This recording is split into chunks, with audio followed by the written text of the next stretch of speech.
شهر رمضان الذي أنزل فيه القرآن هدى للناس وبينات من الهدى والفرقان.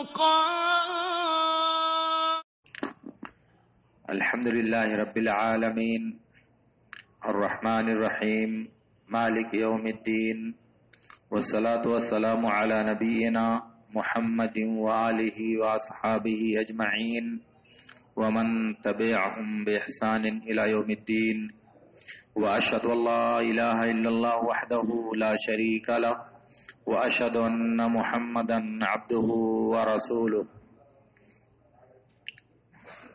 معزز حاضرین، اللہ رب العالمین نے ہم انسانوں کو پیدا کیا اور پیدا کرنے کے ساتھ ساتھ اپنی عبادت کا حکم دیا. البتہ اس عبادت کا طریقہ بتانے کے لیے کہ کیسے اللہ کی عبادت کی جائے، اس کی بندگی کی کیفیت کیا ہو، اس کو بتانے کے لیے اس نے انبیاء کرام کا ایک سلسلہ قائم فرمایا جو آدم علیہ الصلوۃ والسلام سے لے کر ہمارے نبی صلی اللہ علیہ وسلم تک تقریباً 1,24,000 انبیاء کرام پر مشتمل ہے. ہر نبی نے اپنے زمانے میں اپنی قوم کے لوگوں کو یہی بتایا کہ کون سے کام کرنے سے اللہ تعالی خوش ہوتا ہے اور کون سے کام کرنے سے اللہ رب العالمین ناراض ہوتا ہے. اللہ کی خوشی کی جگہوں کو بتانے کے لیے اور ناراضگی کی جو جگہیں ہیں ان کو سکھانے کے لیے اللہ رب العالمین نے انبیاء کرام کا یہ سلسلہ قائم فرمایا، جس کی آخری کڑی ہمارے نبی صلی اللہ علیہ وسلم تھے.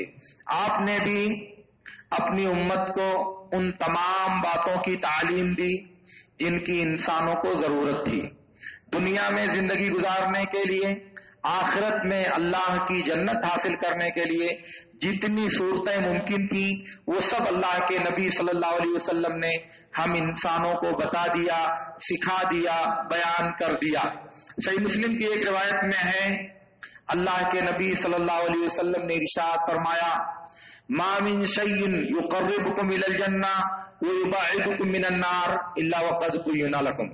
ہر وہ چیز جو تمہیں جنت سے قریب کر دے اور ہر وہ چیز جو تمہیں جہنم سے دور کر دے وہ سب تمہارے لیے بیان کر دیا گیا ہے، واضح کر دیا گیا ہے.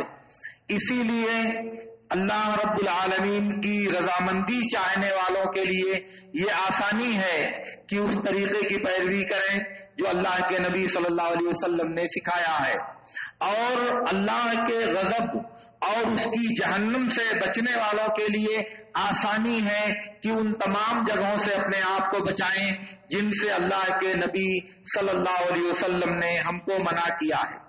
اللہ رب العالمین نے ہم انسانوں کو پیدا کرنے کے بعد اپنی بندگی کا حکم دیا اور اپنی معصیت اور نافرمانی کرنے سے ہم تمام لوگوں کو منع کیا. حتیٰ کہ اگر اس کے انبیاء نے، اس کے نزدیک محبوب ہستیوں نے جب اس کی نافرمانی کی تو اس نے ان کو بھی پکڑا، ان کو بھی سزا دیا اور ان کو بھی معاف نہیں کیا. اللہ رب العالمین نے ارشاد فرمایا، وَعَصَىٰ آدَمُ رَبَّهُ فَغَوَىٰ.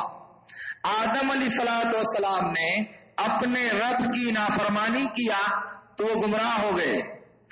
آدم علیہ السلام نے اللہ کی معصیت کی راہ اپنائی، وہ فغوا، وہ گمراہ ہو گئے.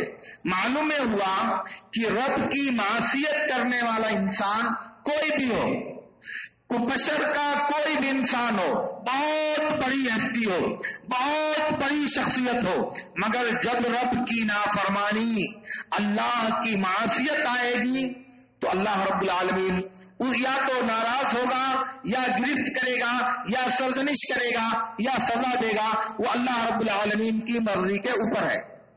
اسی لیے اللہ کے نبی صلی اللہ علیہ وسلم نے ہم انسانوں کو اللہ کی نافرمانی کرنے سے، اللہ کے حکم کی مخالفت کرنے سے بار بار تنبیہ کیا ہے، ڈرایا ہے، اور اس بات کی ترغیب دیا ہے کہ اللہ کی عبادت کی طرف اور رب کی بندگی کی طرف اپنے آپ کو مائل کیا جائے، اس کی طرف اپنے آپ کو بڑھانے کی کوشش کی جائے۔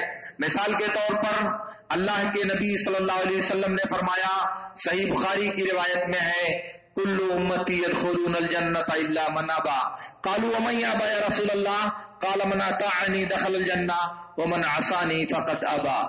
کہا کہ میری امت کے تمام لوگ جنت میں داخل ہوں گے سوائے ان لوگوں کے جو انکار کرتے ہیں۔ لوگوں نے پوچھا اللہ کے نبی یہ انکار کرنے والے کون لوگ ہیں؟ کہا کہ جو میری بات مانے گا، میری اطاعت کرے گا، میرے نقش قدم پر چلے گا، وہ جنت میں داخل ہوگا، اور جو میری نافرمانی کرے گا، میرے طریقے کی مخالفت کرے گا، میری معصیت کرے گا، حقیقت میں وہی انکار کرنے والا ہے۔ گویا کہ اللہ اور رسول کی معصیت یہ انکار کے ہم معنی ہے، اور جو انکار کرنے والا ہے اس کا ٹھکانہ جنت نہیں بلکہ جہنم ہے۔ اسی لیے ایک حدیث میں آتا ہے، ام المومنین عائشہ رضی اللہ تعالی عنہا سے اللہ کے رسول صلی اللہ علیہ وسلم نے ارشاد فرمایا، ایاک ومحقرات الذنوب فإن لها من اللہ طالبا۔ کہا کیا عائشہ تم چھوٹے چھوٹے گناہوں سے اپنے آپ کو بچاؤ، کیونکہ ان کو بھی طلب کرنے والا اللہ کے ہاں موجود ہے۔ ان چھوٹے چھوٹے گناہوں پر مواخذہ کرنے والا اللہ کی جانب سے متعین ہے، اس لیے تم ان کو حقیر اور معمولی مت سمجھو۔ اسی طرح سہل بن سعد الساعدی رضی اللہ تعالیٰ عنہ کی روایت ہے، جسے احمد اور ترمذی وغیرہ نے بسند صحیح روایت کیا ہے۔ اللہ کے نبی صلی اللہ علیہ وسلم نے ارشاد فرمایا، ایاکم محقرات الذنوب فإن مثل محقرات الذنوب كمثل قوم نزلوا في واد فجاء ذا بعود وذا بعود حتى انضجوا طعامهم وإن مثل محقرات الذنوب اذا اجتمعنا يهلكن الرجل۔ کہا کہ تم چھوٹے چھوٹے گناہوں سے جن کو تم معمولی سمجھتے ہو، ان معمولی گناہوں سے اپنے آپ کو بچاؤ، کیونکہ ان کی مثال ایسے ہیں جیسے کچھ لوگ سفر میں ہوں، کسی وادی میں ٹھہرے، ان کو کھانا پکانا ہے، چولہا ان کے ساتھ نہیں ہے، تو ایک آدمی ایک لکڑی لایا، دوسرا دوسری، تیسرا تیسری، ہر آدمی ایک لکڑی لے کر کے آیا، لکڑیوں کا ڈھیر جمع ہوا، آگ لگائی گئی، کھانا پکا لیا گیا۔ یہی حال چھوٹے چھوٹے گناہوں کا ہے، وہ جمع ہوتے ہیں یہاں تک کہ جمع ہو کر انسان کو ہلاک و برباد کر دیتے ہیں، انسان کو تباہ کر دیتے ہیں۔ انسان کو یہ اہمیت نہیں دیتا، معمولی بات ہے، بڑی بات نہیں ہے، چھوٹے چھوٹے گناہ ہیں، ان کی کوئی حیثیت نہیں ہے۔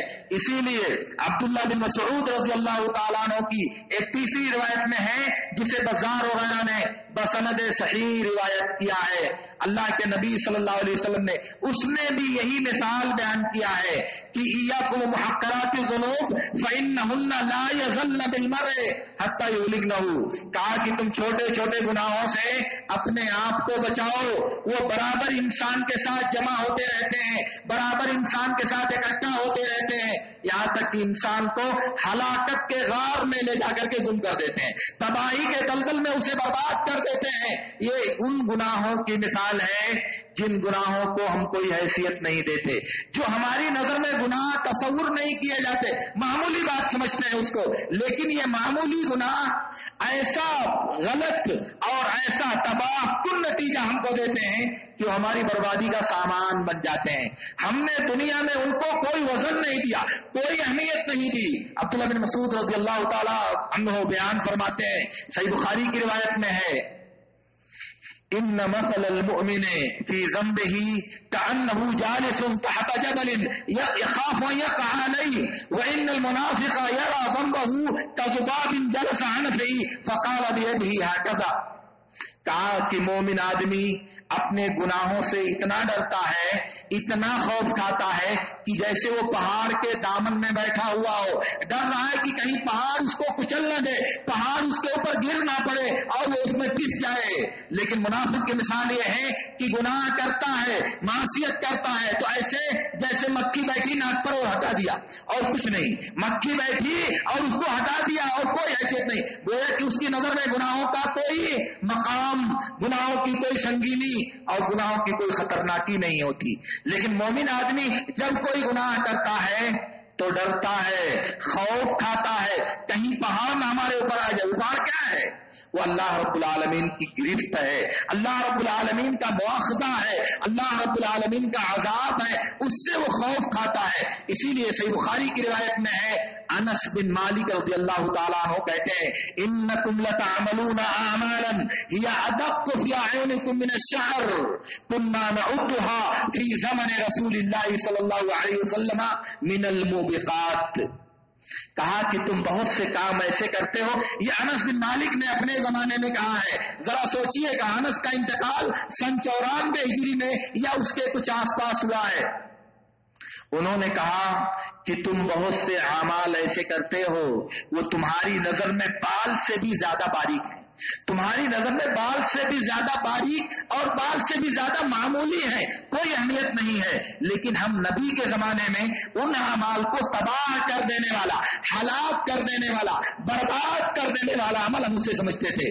اس لیے صحابہ کی نظر میں گناہوں کی عظمت اور گناہوں کا یہ خوف ان کے دل میں پایا جاتا تھا۔ اس کے برعکس ہمارے پاس میں نے کون سا گناہ کیا ہے، کون سی گناہ میرے پاس ہے؟ ہمارے لوگ کہتے ہیں کہ میرے پاس کوئی گناہ نہیں ہے، میں نماز پڑھتا ہوں، روزہ رکھتا ہوں، زکات دیتا ہوں، بھلائی کے سارے کام کرتا ہوں، اور میرے پاس کون سا گناہ ہے؟ یہی سوچنا سب سے بڑا گناہ ہے، یہ تصور بہت بڑا گناہ ہے، یہ عقیدہ بہت بڑا گناہ ہے کہ آپ اپنے آپ کو بہت بڑا عابد اور بہت بڑا زاہد سمجھتے ہو کہ میرے پاس کوئی گناہ نہیں ہے۔ اللہ کے نبی صلی اللہ علیہ وسلم نے فرمایا، وَاعْلَمُوا أَنَّكُمْ لَن تَدْخُلُوا الْجَنَّةَ بِعَمَلِكُمْ قَالُوا وَلَا أَنْتَ يَا رَسُولَ اللَّهِ قَالَ وَلَا أَنَا إِلَّا يَتَغَمَّدَنِي اللَّهُ بِرَحْمَتِهِ۔ کہا کہ سن لو، تم لوگ اپنے عمل کی وجہ سے جنت میں نہیں جا سکتے۔ کہا آپ بھی نہیں، آپ تو خاتم النبیین، رحمت للعالمین، اللہ کے سب سے چہیتے ہیں، آپ کے اگلے اور پچھلے سب گناہ معاف کر دیے گئے ہیں، آپ بھی اپنے عمل سے جنت میں نہیں جائیں گے۔ کہا نہیں، میں بھی نہیں جا سکتا اپنے عمل سے جنت میں، اللہ کہ اللہ تعالیٰ اپنی رحمت کا سایہ میرے اوپر کر دے، اپنی رحمت سے مجھے ڈھانپ دے، تب میں جا سکتا ہوں۔ گویا کہ ہر آدمی جنت میں اللہ کی رحمت سے جائے گا، اپنے عمل کو سبب بنائے گا، لیکن اس پر کار فرما اللہ کی رحمت ہوگی۔ کیوں؟ اس لیے کہ اگر آپ اپنی ہر سانس میں، اپنی زندگی کے ہر لمحے میں رب العالمین کی عبادت کریں، تب بھی اس کے احسانات کا بدلہ نہیں پورا ہوگا، اس کے نعمتوں کا شکر ادا نہیں ہوگا۔ اس نے جو نعمتیں دی ہیں دنیا میں، ایک لفظ سے لے کر کے آخری سانس تک آپ نعمتوں کو شمار کریں، وَإِن تَعُدُّوا نِعْمَتَ اللَّهِ لَا تُحْصُوهَا، اللہ کی نعمتوں کو گن نہیں سکتے، آپ شمار نہیں کر سکتے۔ تو وہ نعمتیں شکر چاہتی ہیں، وہ نعمتوں کا تقاضا ہے کہ ان کا شکریہ ادا کیا جائے، تو ہم اپنے عمل سے ان کا شکر ہی نہیں کر سکتے، چل جائے کہ مزید عمل کر سکیں جس کو ہم جتائیں اللہ رب العالمین پر۔ اللہ رب العالمین نے اپنے پیغمبر کو کہا، لا تم تستکثر، آپ احسان مت جتاؤ کہ بہت زیادہ عبادت کرتے ہو اللہ کی، اور ہمارے پاس کون سا گناہ ہے، کون برائی ہم کرتے ہیں۔ لیکن میرے دوستو سنو، آپ 70 سال 80 سال زندگی گزارتے ہو، عام طور سے انسان 12-13 سال کی عمر میں بالغ ہو جاتا ہے، اور پھر اس کے بعد یہ 50 اور 60 سال، اگر ایک دن ایک معصیت شمار کرو تو ان 60 سالوں میں کتنے گناہ جمع ہوں گے ہمارے پاس، اور یہ گناہ ہیں جو ہم کو یاد نہیں رہتے، ہمارے حافظے میں محفوظ نہیں رہتے، کہ یہ گناہ ہیں جن کے بارے میں ہم کہتے ہیں کہ میرے پاس کیا گناہ ہے، میں نے کوئی گناہ نہیں کیا۔ یہ وہ گناہ ہیں، اور یہ گناہ ہیں جن کے بارے میں میرے نبی صلی اللہ علیہ وسلم نے کہا کہ یہ انسان کو ہلاک اور برباد کر دیتے ہیں۔ اس لیے میرے دوستو، آپ یہ مت دیکھو کہ آپ نے بہت معمولی گناہ کیا ہے، بہت حقیر چھوٹا گناہ کیا ہے، آپ یہ دیکھو کہ جس کے حق میں اور نے کیا ہے وہ کتنی بڑی ہے، وہ کتنی عظیم ہے، اور وہ کس قدر بڑی ذات ہے جس بڑی ذات کی معصیت کرنے کے لیے اور جس کی نافرمانی کرنے کے لیے اپنے آپ کو آپ نے آمادہ کیا ہے۔ آپ دیکھ رہے کہ گناہ معمولی ہے، لیکن آپ یہ نہیں دیکھتے کہ جس ذات کی ہم نے نافرمانی کیا ہے وہ ذات کتنی عظیم ہے، وہ خالق ارض و سماوات کس قدر عظیم الشان ہستی ہے۔ یہ ذرا دیکھو کبھی، کیونکہ وہ ہستی وہ ہے جب وہ گرفت کرنے پر آتی ہے تو ایک بلی کی جان لینے پر ایک انسان کو جہنم رسید کر دیتی ہے۔ وہ ہستی جب بدلہ لینے پر آتی ہے تو ایک انسان جو خود کو اچھے کپڑے اور اچھے بال میں اپنے آپ کو سب سے بہتر سمجھتا ہے، اس کو ہمیشہ کے لیے زمین میں اللہ رب العالمین دھسا دیتا ہے اور وہ قیامت تک زمین میں دھستا جائے گا۔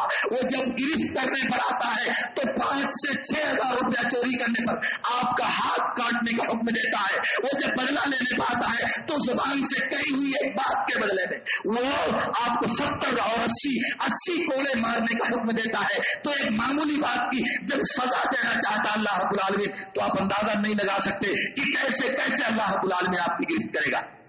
بخاری کی ایک روایت میں ہے اللہ کے نبی صلی اللہ علیہ وسلم نے فرمایا کہ گزشتہ امتوں میں ایک عورت تھی، بلی کو پکڑ لیا، اس کو باندھ دیا، نہ کھانا دیا نہ پانی دیا، بھوک سے تڑپ تڑپ کر مر گئی۔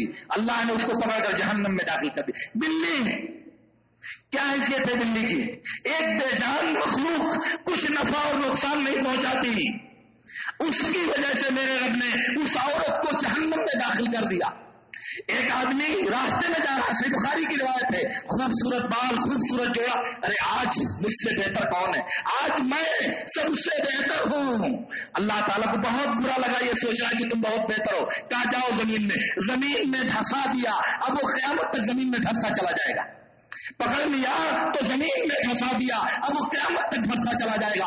آدم علیہ الصلوۃ والسلام نے اللہ کی ایک نافرمانی کی اور میرے رب نے جب گرفت کیا تو جنت سے سیدھے زمین پر اتار دیا۔ یہ ابلیس نے اللہ رب العالمین کے ایک حکم کی نافرمانی کیا، ایک معصیت کیا، قیامت تک کے لیے لعنت کا مستحق اور رادے درگاہ قرار دے دیا گیا۔ اور آپ کہتے ہو کہ میرے پاس گناہ کیا ہے، میں نے کون سا گناہ کیا ہے؟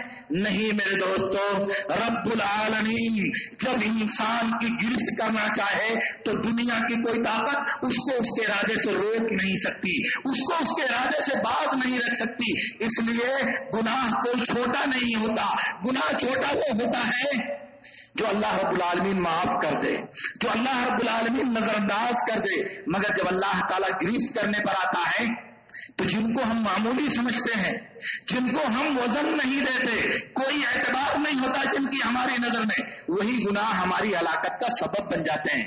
میرے دوستو یہ بات یاد کر لیں، بخاری اور مسلم کی ایک روایت میں ہے اللہ کے نبی صلی اللہ علیہ وسلم ایک مرتبہ گزر رہے تھے 2 قبروں کے پاس سے، کہا ان دونوں کو عذاب دیا جا رہا ہے، انہما لیعذبان فی قبورہما وما یعذبان فی کبیر بلا انہ لکبیر اما احدہما فکان یمشی بالنمیمہ واما الاخر فکان لا یستنزہ من البول۔ کہا کہ ان دونوں قبر والوں کو عذاب دیا جا رہا ہے، کسی بڑی چیز کے بارے میں عذاب نہیں دیا جا رہا ہے، کسی بڑے عمل کے بارے میں عذاب نہیں دیا جا رہا ہے۔ ہاں کیوں نہیں، بڑا ہے وہ۔ ان میں سے ایک آدمی چغل خوری کرتا تھا، ادھر کی بات ادھر، ان کی بات ان کی طرف، چغل خوری کرتا تھا، ان کی بات ادھر پہنچا کر کے 2 انسانوں کے درمیان لڑائی کراتا تھا، اور دوسرا پیشاب کے چھینٹوں سے نہیں بچتا تھا۔ پیشاب جب کرنے جاتا تھا تو ان چھینٹوں سے اپنے آپ کو نہیں بچاتا تھا، وہ چھینٹیں اس کے بدن پر اور کپڑے پر پڑتے تھے، اس کی کوئی پرواہ نہیں کرتا تھا، اس کو عذاب دیا جا رہا ہے۔ کون سی بڑی بھاری بات ہے بھائی؟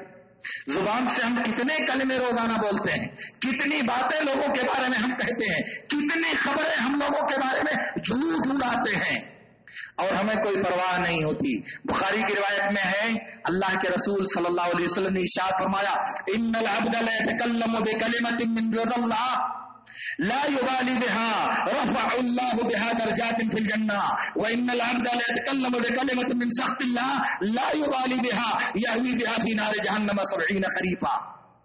کہا کہ ایک بندہ اللہ کی خوشی اور اس کی رضا کی ایک بات کہتا ہے، اس کی کوئی پرواہ نہیں کرتا کہ کیا کہا ہے، مگر اس ایک بات کی وجہ سے اللہ تعالیٰ جنت میں اس کے درجات کو بلند کرتا ہے، کیونکہ اس بات سے اللہ تعالیٰ خوش ہوتا ہے۔ کسی کو کہا آپ نے یار چلو نماز پڑھنے، تو نماز پڑھنے کے لیے، ارے اذان ہو گئی چلو مسجد کی طرف چلو، ارے یار آؤ یہ کام کیا جائے، یہ چلو درس ہو رہا ہے سنا جائے، یہ بھلائی کے کام ہے، یہ اللہ تعالیٰ پسند کرتا ہے۔ ان میں سے کون سی بات اللہ کو بھا جائے آپ کو اندازہ نہیں ہے۔ میں نے اس سے پہلے آپ سے عرض کیا جاتا کہ کسی بھی بھلائی کے کام کو آپ معمولی مت سمجھیں، اور بندہ اللہ کی ناراضگی کی بات کہتا ہے جس کی اس کو کوئی پرواہ نہیں ہوتی، کوئی ٹینشن نہیں ہوتا، اور اسی ایک بات کی وجہ سے وہ جہنم میں 70 سال کی گہرائی میں چلا جاتا ہے اور اس کو کوئی پتہ نہیں ہوتا۔ بولتا ہے لیکن بولنے پر اس کی اہمیت کا اندازہ نہیں ہوتا، اور اس کی وجہ سے وہ جہنم میں چلا جاتا ہے۔ ابھی ایک دن ایک آدمی فرما رہے تھے مجھ سے کہ گناہ سے منع کرنے والا بھی وہی ہے اور گناہ کروانے والا بھی وہی ہے، پھر ہم گناہ سے کیسے بچ سکتے ہیں؟ یہ کفر ہے۔ ایسا عقیدہ رکھنے والا انسان کافر ہے، لیکن زبان سے لوگ بولتے ہیں اور کہتے ہیں ہم نے کچھ نہیں کیا۔ یہ بات کفر ہے۔ جو آدمی یہ کہتا ہے کہ اللہ تعالیٰ ہی نے ہم سے گناہ کروایا اور اللہ تعالیٰ ہی نے ہمیں گناہ کرنے سے منع کیا ہے، دونوں باتیں اللہ کی ہیں، یہ کہنے والا، یہ عقیدہ رکھنے والا کافر ہے۔ کیوں؟ اس لیے کہ یہ مشرکین مکہ کا عقیدہ ہے، جو کہا کرتے تھے لو شاء اللہ ما اشرکنا ولا آباؤنا، اگر اللہ تعالیٰ چاہتا تو ہم اور ہمارے آباء و اجداد شرک نہیں کرتے، یعنی اللہ نے چاہا ہے کہ ہم شرک کریں اس لیے ہم لوگ شرک کرتے ہیں۔ کیا یہ بات معقول ہے؟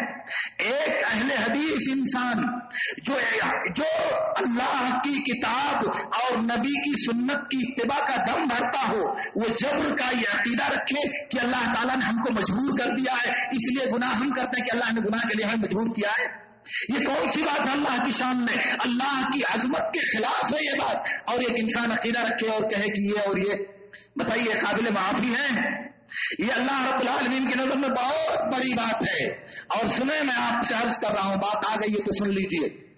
غزوہ تبوک کے موقع سے اللہ کے نبی صلی اللہ علیہ وسلم اپنے صحابہ کے ساتھ گئے ہوئے تھے غزوہ تبوک میں۔ 30,000 سے زیادہ کا لشکر تھا، لیکن منافقین مدینے میں رہ گئے تھے۔ یہ لوگ نہیں گئے تھے، کہا بہت سخت گرمی ہے، پھل کو پکنے کا قریب ہے، ہم کیسے جا سکتے ہیں، یہ پریشانی وہ پریشانی، بہت زیادہ عذر۔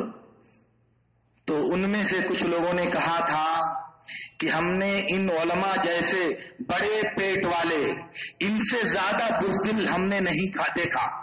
صحابہ کرام پر انہوں نے طنز کیا، کہا کہ یہ جو گئے ہیں جنگ لڑنے کے لیے، ان سے بڑے پیٹ والے اور ان سے زیادہ بزدل ہم نے نہیں دیکھا۔ مدینے میں کہہ دیا یہ بات ختم ہو گئی، مگر رب العالمین کو یہ بات سخت ناگوار گزری، سخت اللہ رب العالمین نے اس کا نوٹس لیا، اور جب نبی صلی اللہ علیہ وسلم واپس آئے تو آپ نے اعلان کروایا اپنے نبی کے ذریعہ، کیا وَلَئِن سَأَلْتَهُمْ لَيَقُولُنَّ إِنَّمَا كُنَّا نَخُوضُ وَنَلْعَبُ قُلْ أَبِاللَّهِ وَآيَاتِهِ وَرَسُولِهِ كُنتُمْ تَسْتَهْزِئُونَ لَا تَعْتَذِرُوا قَدْ كَفَرْتُمْ بَعْدَ إِيمَانِكُمْ۔ انہوں نے صحابہ کو طعنہ دیا، ان کو برا بھلا کہا کہ بہت بڑے پیٹ والے ہیں، بہت بڑے بزدل ہیں۔ اللہ تعالیٰ نے کہا کہ اللہ کی آیات، اللہ کی کتاب اور اللہ کی نشانیوں کا مذاق اڑانا ہے، اس لیے تم نے ان کا مذاق اڑا کر کے کفر میں اپنے آپ کو داخل کر لیا ہے۔ عذر پیش کرنے کی، بہانے بنانے کی کوئی ضرورت نہیں ہے۔ کیا مطلب سمجھے آپ؟ صحابہ کی شان میں گستاخی کیا کہ بہت زیادہ بڑے پیٹ والے ہیں، بہت بزدل ہیں۔ اللہ تعالیٰ نے کہا کہ اللہ کی آیتوں کا مذاق اڑانا ہے، یہ اللہ کی نشانیوں کا مذاق اڑانا ہے۔ اور آپ کن کن علامتوں کا مذاق اڑاتے ہو؟ اللہ کے کن کن احکام کو اپنی گفتگو میں مذاق کا نشانہ بناتے ہو؟ میں مثال ذکر کروں، میں چاہتا ہوں کہ آپ خود اس پر غور کریں، آپ خود اس بات کو پکڑیں اور اس کا نتیجہ نکالیں کہ آپ کو اپنی زبان کی حفاظت کرنی چاہیے، آپ کو اپنی زبان پر کنٹرول کرنا چاہیے۔ کیوں؟ اس لیے کہ اس زبان کو کنٹرول نہ کرنے کی صورت میں آپ اپنے آپ کو تباہ کر لو گے، ہلاکت میں ڈال دو گے، کسی کا کچھ نہیں جائے گا، لیکن آپ اپنی دنیا اور آخرت دونوں برباد کر لو گے۔ اس لیے میرے دوستو، بخاری کی ایک روایت میں ہے، ام المومنین عائشہ رضی اللہ تعالی عنہا نے ایک دن نبی صلی اللہ علیہ وسلم سے کہا حسبک من صفیت کذا وکذا تعنی انها قصیرہ فقال النبی صلی اللہ علیہ وسلم انک قد قلت کلمۃ لو مزجت بماء البحر لمزجته. عائشہ نبی صلی اللہ علیہ وسلم کے پاس بیٹھی ہوئی تھی. ایک دن کہا کہ صفیہ سے یہی کافی ہے کہ وہ بہت ناٹی ہے, چھوٹے قد کی ہے, یعنی عورتوں میں جیسے تانا دینے کا مذاق اڑانے کا رواج ہے, عائشہ نے بھی وہی بات کہی. کہا کہ صفیہ کی کیا وہ تو بالکل ناٹی ہے. اللہ کے نبی صلی اللہ علیہ وسلم نے کہا کہ عائشہ تم نے اتنی بڑی بات کہہ دیا ہے, اتنی خطرناک بات کہہ دیا ہے کہ اگر پورے سمندر کے پانی سے ایک بات ملائی جائے تو سمندر کا پورا پانی گندا ہو جائے گا. پوری گندگی, پوری سمندر کا پانی اس گندگی سے آلودہ ہو جائے گا. ایک بات, کون سی بات ہے وہ؟ ارے کیا بات کرتے ہیں اس کی, وہ تو بہت ناٹی ہے, بہت چھوٹی ہے. اور ہم زندگی میں کتنے لوگوں کو روزانہ نشانہ بناتے ہیں. ہماری زبان کی گرفت سے سماج کا کون انسان بچتا ہے؟ ہماری زبان تو ماشاءاللہ 2-2.5 فٹ کی لمبی ہے, کسی کو نہیں بخشنے والی ہے, کسی کی رعایت کرنے والی نہیں ہے. اس کا کیا انجام ہوگا ہمارے لیے, اس کا کیا عالم ہوگا ہمارے لیے. اس لیے میرے دوستو, میں چاہتا یہ ہوں کہ کسی بھی عمل کے کرنے سے پہلے اس کے بارے میں ایک بات سوچیں کہ اس کا نتیجہ مجھے کیا ملے گا, اس کو کرنے سے مجھے کیا حاصل ہوگا. کہیں اللہ رب العالمین سے ناراض تو نہیں ہو جائے گا, کہیں اللہ رب العالمین اس پر میری گرفت تو نہیں کر لے گا.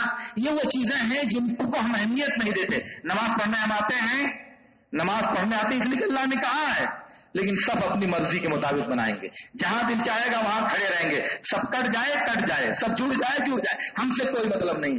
نماز کیسی ہوگی, یہ نماز کیسی ہوگی؟ آپ کبھی سوچتے ہیں, آپ کبھی غور کرتے ہیں؟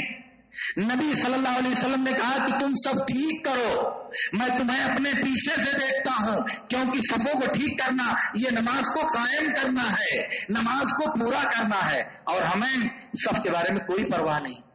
اتنی غفلت صف کے بارے میں, جو کہ سب سے افضل اور سب سے اشرف عبادت ہم ادا کرتے ہیں وہ نماز ہے. اور نماز کے بارے میں یہ لاپرواہی, رب کے سامنے حاضری کا تصور نہیں, رب کے سامنے پیشی کا تصور نہیں. آخر کیا مطلب ہوا اس کا؟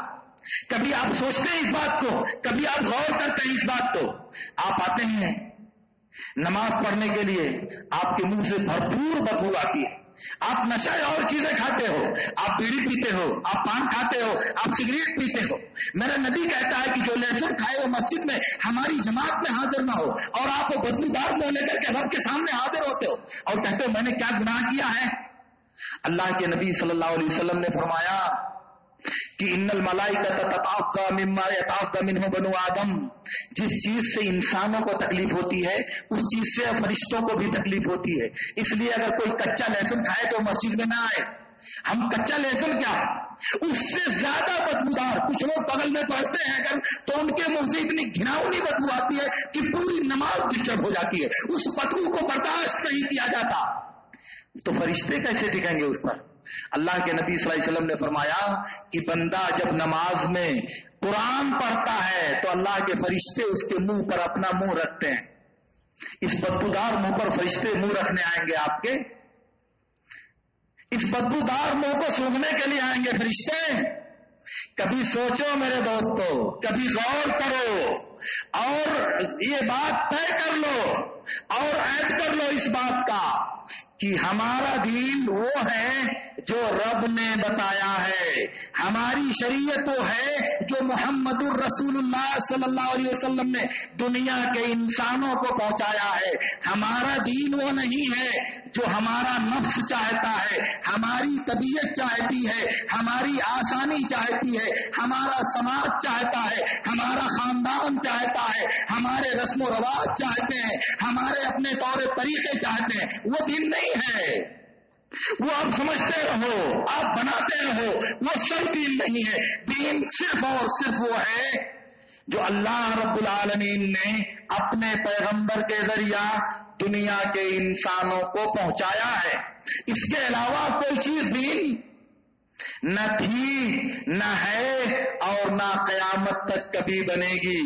اس لیے اگر ہم 20 سال سے، 40 سال سے، 30 سال سے ایسا عمل کرتے ہیں جس عمل کی دلیل نہیں پائی جاتی، تو عمل اس لیے دین نہیں بن جائے گا کہ 40 سال سے ہو رہا ہے، 60 سال سے ہو رہا ہے، 70 سال سے ہو رہا ہے، وہ دین نہیں بن جائے گا۔ اللہ کے نبی صلی اللہ علیہ وسلم نے کہا کہ بعض لوگ 40 سال سے نماز پڑھتے ہیں مگر ان کی کوئی نماز قبول نہیں ہوتی۔ کتنے سال سے؟ 40 سال سے نماز پڑھتے ہیں مگر ان کی کوئی نماز قبول نہیں ہوتی۔ لأنه لا يتم ركوعها ولا سجودها، رکوع اور سجدہ مکمل نہیں کرتا۔ تو کیا مطلب اس کا مطلب یہ ہے کہ بہت دن سے عبادت ہو رہی ہے، بہت دن سے رب کی بندگی ہو رہی ہے، مگر نبی کے طریقے کے مطابق وہ بندگی نہیں ہو رہی ہے، اس لیے اس کا کوئی ثواب انسان کو نہیں ملے گا۔ اس لیے میں چاہتا ہوں کہ آپ معمولی چیزوں میں جن کو آپ کوئی اہمیت نہیں دیتے، حقیر سمجھتے ہو، بے وزن سمجھتے ہو، ان کے بارے میں بھی یہ سمجھیں کہ اگر رب نے ان پر ہماری پکڑ کیا تو ہم جواب کیا دیں گے، ہمارا جواب کیا ہوگا، ہم رب کے سامنے کون سا منہ لے کر کے حاضر ہوں گے۔ ہمارے لوگ داڑھی کاٹ کر کے آتے ہیں، نماز پڑھتے ہیں، میرے نبی کہتے ہیں کہ آف اللہ، داڑھیوں کو معاف کر دو، میرے نبی کہتے ہیں وفر اللہ، داڑھیوں کو بھرپور کر لو، میرے نبی کہتے ہیں عرف اللہ، داڑھیوں کو لٹکا دو، اور ہم اس کو قینچی اور تراش خراش کر کے بہت خوبصورت بننا چاہتے ہیں، ہماری شکل خراب نہ ہونے پائے، کیونکہ چہرے پر داڑھی ہوگی تو سماج والے تانا دیں گے، ارے ابھی لڑکا ہے اور داڑھی رکھے ہوئے ہے۔ سماج کے تانے کا بہت ڈر ہے، بہت خوف ہے کہ دنیا تانا دے گی، برا بھلا کہے گی، لیکن اللہ تعالیٰ کیا کہے گا؟ رب سوال کرے تو کیا جواب بنے گا؟ اللہ رب العالمین گرفت کرے تو ہم کیا منہ دکھائیں گے؟ ایک بار سوچو کبھی سنجیدگی کے ساتھ، اگر محمد الرسول اللہ صلی اللہ علیہ وسلم سے میدان محشر میں اس شکل کے ساتھ ہمارا سامنا ہوا تو کیا منہ دکھا سکیں گے ہم نبی صلی اللہ علیہ وسلم کو؟ نبی کے امتی ہونے کی حیثیت سے نبی کی شکل بنانے میں ہم کو شرم محسوس ہوتی ہے، نبی کی صورت بنانے میں ہم کو حیا محسوس ہوتی ہے۔ کیا کریں گے آپ رب کے سامنے حاضر ہو کر؟ یہ دنیا کتنے دن رہے گی آپ کے ساتھ؟ کتنے سال، کتنی لمبی زندگی گزارو گے آپ؟ رب کے سامنے حاضری کا پروانہ اگر ابھی آ گیا، ابھی اللہ نے بلایا کہ آؤ، کون سی شکل لے کر کے جاؤ گے اللہ کے یہاں؟ کون سی شکل لے کر کے رب کے دربار میں آپ حاضر ہوگے؟ آپ پینٹ پنپ پر سلاتے ہو ٹخنے سے نیچے لٹکاتے ہوئے، میرے نبی کہتے ہیں کہ جو ٹخنے سے نیچے کپڑا ہے وہ جہنم میں جائے گا، اور ہم کہتے ہیں کہ اگر ٹخنے سے اوپر پہنیں گے مولوی صاحب تو دنیا والے کیا کہیں گے؟ واہ، دنیا والی طاقت اتنی بڑی طاقت ہے، کیا وہ دنیا والے رب کے عذاب سے بچانے آئیں گے آپ کو؟ وہ دنیا والے آپ کو اللہ کے عذاب سے محفوظ کر دیں گے؟ نہیں میرے دوستو، یہ شیطانی وسوسے ہیں، یہ شیطانی حربے ہیں، ان سے دامن چھڑاؤ، پلٹو اللہ رب العالمین کی طرف، زندگی کو رب کے فرمان کے دائرے میں لانے کی کوشش کرو کہ یہی دنیا اور آخرت کی کامیابی کا ضامن ہے۔ اس لیے اللہ رب العالمین سے میری دعا ہے کہ اللہ رب العالمین ہمیں ان باتوں کو سمجھنے اور ان میں سے بہترین باتوں پر عمل کرنے کی توفیق عطا فرمائے۔ وآخر دعوانا ان الحمد للہ رب العالمین۔ اقول لکم ما تسمعون واستغفر اللہ لی ولکم۔